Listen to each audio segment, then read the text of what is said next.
Hallelujah. യേശുവേ സ്തോത്രം. പിതാവിൻ്റെയും പുത്രൻ്റെയും പരിശുദ്ധാത്മാവിൻ്റെയും നാമത്തിൽ.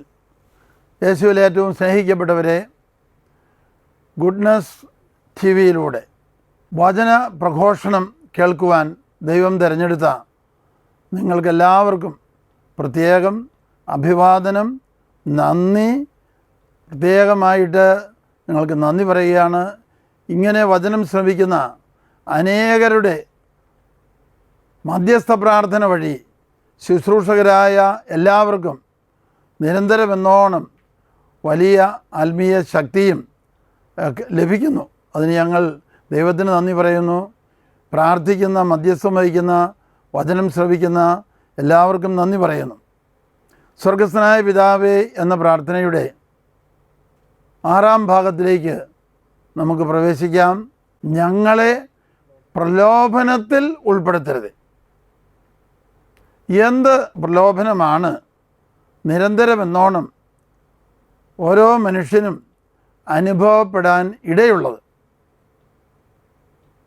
ഒരു വർഷം 8 ലക്ഷം പേര് ആത്മഹത്യ ചെയ്യുന്നു എന്ന ഒരു ഔദ്യോഗിക കണക്കുണ്ട്. ഓരോരുത്തരും അതുപോലെയുള്ള അതികഠിനമായൊരു തിന്മയ്ക്ക് അടിമപ്പെടണമെങ്കിൽ അതിനു മുമ്പ് അവർ ചിന്തിച്ചിട്ട് പോലും ഇല്ലാത്ത രീതിയിലുള്ള ഒരു തിന്മ ചെയ്യാൻ എന്തുകൊണ്ട് തയ്യാറാകുന്നു? അവരുടെ മനസ്സിന് സമാധാനമില്ല, സ്വസ്ഥതയില്ല. നിരന്തരമെന്നോണം നെഗറ്റീവ് ചിന്തകൾ അവരുടെ മനസ്സിലേക്ക് കടന്നു വരുന്നു. എന്നെ ഒന്നിനും കൊള്ളുകയില്ല, എന്നെ ആർക്കും ഇഷ്ടമില്ല, എനിക്കൊരു കഴിവുമില്ല. ഇങ്ങനെയുള്ള അപകർഷതയുടെ ചിന്തകൾ, അല്ലെങ്കിൽ ആകുലതയുടെ ചിന്തകൾ, അല്ലെങ്കിൽ ഉത്കണ്ഠ, ഭാവിയെക്കുറിച്ചുള്ള ഉത്കണ്ഠ, നിരാശ, ജീവിത നൈരാശ്യം, വല്ലപ്പോഴുമല്ല, വെറുതെ ഇരിക്കുമ്പോഴെല്ലാം ബലഹീന മനസ്സുകളിലേക്ക് നെഗറ്റീവ് ചിന്തകൾ കുത്തിവെക്കുന്നത് ശത്രുവായ പിശാചാണ്. യോഹന്നാൻ്റെ 8-ാം അധ്യായത്തിൽ ഇങ്ങനെ നാം വായിക്കുന്നു: സാത്താൻ നുണയനും നുണയുടെ പിതാവും കൊലപാതകയുമാണ്. ആദം ഹവ്വായുടെ 2 മക്കളിൽ കായേൻ തൻ്റെ സഹോദരനായ ആബേലിനോട് അസൂയ തോന്നാൻ തുടങ്ങി.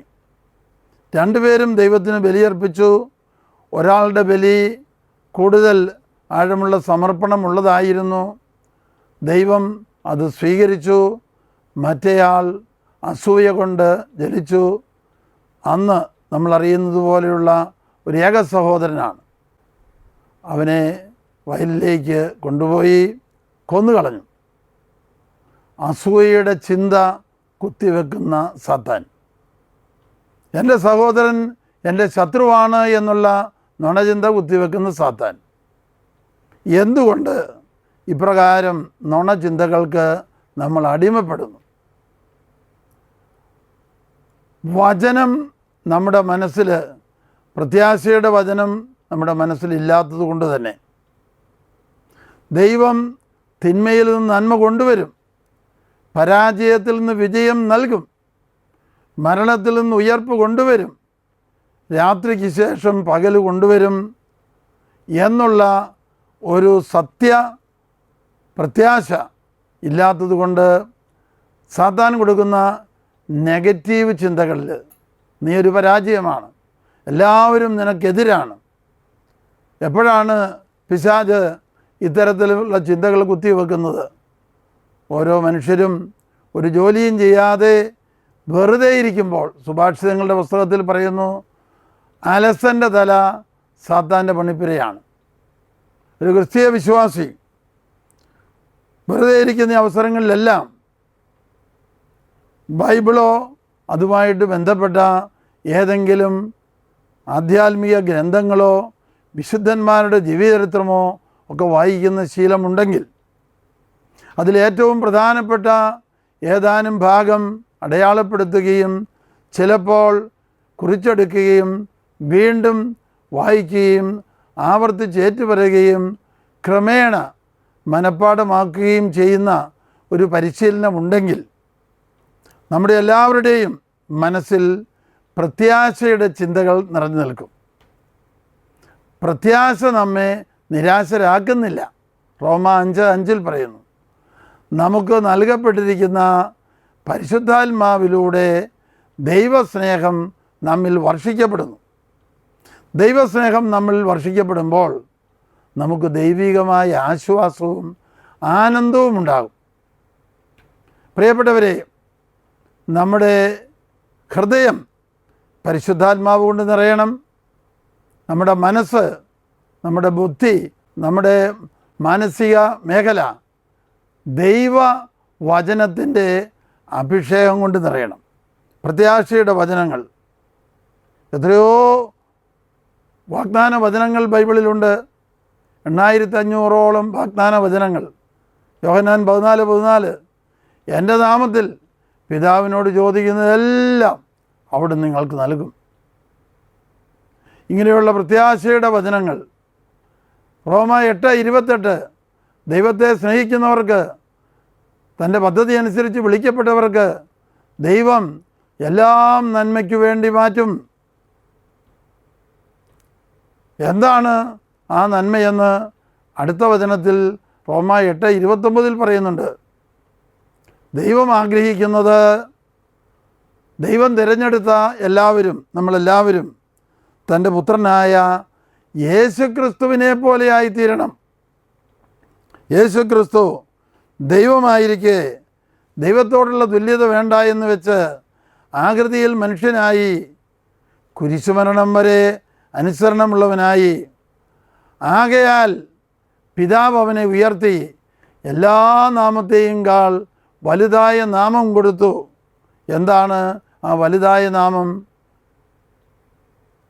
ഹെബ്രായ ഭാഷയിൽ യഹൂദന്മാരുടെ ദൈവസങ്കല്പം യഹോവയാണ് അത്യുന്നതനായ ദൈവം. ഗ്രീക്ക് ഭാഷയിൽ കീറിയോസ്, കർത്താവ് എന്ന നാമം യേശുവിന്, മരിച്ചുയർത്ത യേശുവിന് കൊടുത്തു. ആകയാൽ നെഗറ്റീവ് ചിന്തകൾ, പ്രലോഭനങ്ങൾ ഉണ്ടാകുമ്പോൾ, പ്രതികൂലങ്ങൾ ഉണ്ടാകുമ്പോൾ അവയെ ഓർത്ത് പ്രത്യാശയിൽ ദൈവത്തെ സ്തുതിക്കുമ്പോൾ, ദൈവമേ നന്ദി, ഇതിനേക്കാൾ വലിയ പ്രശ്നമുണ്ടായാലും ഞാൻ നിരാശപ്പെടുകയില്ല, ഞാൻ സ്തുതിച്ച് പരിശുദ്ധാത്മാവ് കൊണ്ട് നിറയും. ഇങ്ങനെ പ്രത്യാശയിൽ സ്തുതിക്കുന്ന വ്യക്തിയിൽ പരിശുദ്ധാത്മാഭിഷേകം വന്ന് നിറയും എന്ന് മാത്രമല്ല, ബൈബിളിലെയും മറ്റ് ആത്മീയ ഗ്രന്ഥങ്ങളിലെയും പുതിയ നല്ല വചനങ്ങൾ കണ്ടെത്താനും ശേഖരിക്കാനും മനഃപ്പാഠമാക്കാനും അവസരോചിതമായി അടുത്ത തലമുറയ്ക്ക്, കുഞ്ഞു മക്കൾക്ക്, പ്രിയപ്പെട്ടവർക്ക് അത് പകർന്നു കൊടുക്കുവാനും അങ്ങനെ ഫലപ്രദമായ പ്രേക്ഷിത വേല ചെയ്യുവാനും നമുക്ക് സാധിക്കും. അതിനാൽ എല്ലാം അറിയുന്ന സകലത്തിൻ്റെയും നാഥനായ നമ്മുടെ കർത്താവ് പറഞ്ഞു, പ്രലോഭനത്തിൽ ഉൾപ്പെടുത്തരുതേ, നെഗറ്റീവ് ചിന്തകളിൽ ഞങ്ങളെ ഉൾപ്പെടുത്തരുതേ, അങ്ങനെയുള്ള പൈശാചിക പീഡകൾ ഞങ്ങളെ വിട്ടുപോകണം.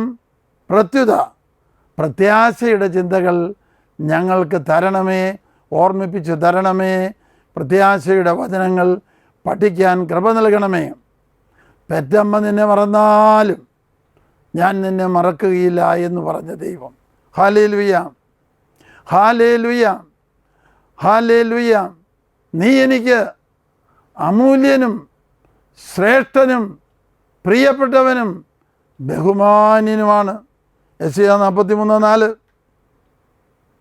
നിനക്ക് പകരം ഒരുപക്ഷെ നിൻ്റെ മദ്യപാനിയായ ഒരു സഹോദരൻ, ഒരു പിതാവുണ്ടെങ്കിൽ നീ ആ കാര്യം മാത്രം പറഞ്ഞ് ദുഃഖിച്ച് സമയം കളയാതെ ഇതുപോലെയുള്ള 1000 പേരെ, 10,000 പേരെ തിരുരക്തം കൊണ്ട് കഴുകണമേ, 50,000 പേരെ തിരുരക്തക്കടലിൽ മുക്കണമേ, കഴുകണമേ എന്ന് ആത്മാർത്ഥമായിട്ട് പ്രാർത്ഥിക്കാൻ തുടങ്ങുമ്പോൾ അത്രയും പേരുടെ പൈശാചിക പീഡ വിട്ടുപോകാനും ഒരു വലിയ രക്ഷിക്കപ്പെട്ട സമൂഹം നമുക്ക് ചുറ്റും ഉണർന്ന് വരാനും ദൈവം ഇടയാക്കും. ആകയാൽ പ്രിയപ്പെട്ടവരെ, നെഗറ്റീവ് ചിന്തകൾ, വിപരീതാനുഭവങ്ങൾ, അവയെ ഓർത്ത് വിഷമിക്കരുത്. പ്രത്യാശയിൽ ദൈവത്തെ സ്തുതിച്ച് നമ്മൾ ഇതിനകം പഠിച്ചിട്ടുള്ള വചനങ്ങൾ ഉണർവോടെ ഏറ്റുപറഞ്ഞ് പരിശുദ്ധാത്മാവിൻ്റെ അഭിഷേകം കൊണ്ട് നിറയുക. മാത്രമല്ല, നമുക്ക് ചുറ്റുമുള്ള നമ്മളെപ്പോലെയുള്ള പ്രതിസന്ധികളിലൂടെ കടന്നു പോകുന്ന 1000, 10,000, 50,000, 5,00,000 പേരെ, ഞാൻ ഈ നമ്പർ പറയുന്നത് എങ്ങനെയാണെന്ന് പറയാം. ഓരോ കാലഘട്ടത്തിൽ കർത്താവ് പ്രാർത്ഥിക്കുമ്പോൾ ആദ്യം 1000 പേരാണെങ്കിൽ, പിന്നീട് 10,000 പേരാണെങ്കിൽ, പിന്നെ 50,000 പേരാണെങ്കിൽ 5,00,000 പേർക്ക് വേണ്ടി പ്രാർത്ഥിച്ചോ, ഞാൻ പ്രാർത്ഥന കേട്ടേക്കാം. എങ്ങനെ? തിരുരക്തം കൊണ്ട് കഴുകണമേ, തിരുരക്തക്കടലിൽ മുക്കണമേ, കഴുകണമേ, പരിശുദ്ധാത്മാവ് കൊണ്ട് നിറയ്ക്കണമേ, വചനം കൊണ്ട് നിറയ്ക്കണമേ. ഈ പ്രാർത്ഥന നമ്മെ പഠിപ്പിക്കുന്നത് പരിശുദ്ധാത്മാവാകയാൽ പ്രാർത്ഥനയ്ക്ക് ഫലപ്രാപ്തി ഉണ്ടാകും. സമൃദ്ധമായ അഭിഷേക ഫലങ്ങൾ ചുറ്റും വ്യാപിക്കും. അങ്ങനെയാണ് പ്രിയപ്പെട്ടവരെ, ലക്ഷക്കണക്കിന്, കോടിക്കണക്കിനെന്ന് പറയാം, ജനം നമ്മുടെ ധ്യാന കേന്ദ്രങ്ങളിലേക്കും കൺവെൻഷനുകളിലേക്കും കഴിഞ്ഞ 30 കൊല്ലമായിട്ട് കടന്നു വന്നത് അനേകരുടെ മധ്യസ്ഥ പ്രാർത്ഥന വഴിയാണ്. വചനം ഏറ്റുപറഞ്ഞുള്ള മധ്യസ്ഥ പ്രാർത്ഥന നമ്മളെല്ലാവരെയും ഏതെങ്കിലും തരത്തിലുള്ള ഒരു പ്രേക്ഷിത ശുശ്രൂഷയിൽ പങ്കാളിയാകാനും ആത്മാക്കളുടെ രക്ഷയ്ക്ക് വേണ്ടി ഫലപ്രദമായി ജോലി ചെയ്യുവാനും നമ്മെ എല്ലാവരെയും ദൈവം അനുഗ്രഹിക്കട്ടെ. പിതാവിൻ്റെയും പുത്രൻ്റെയും പരിശുദ്ധാത്മാവിൻ്റെയും നാമത്തിൽ ആമേൻ.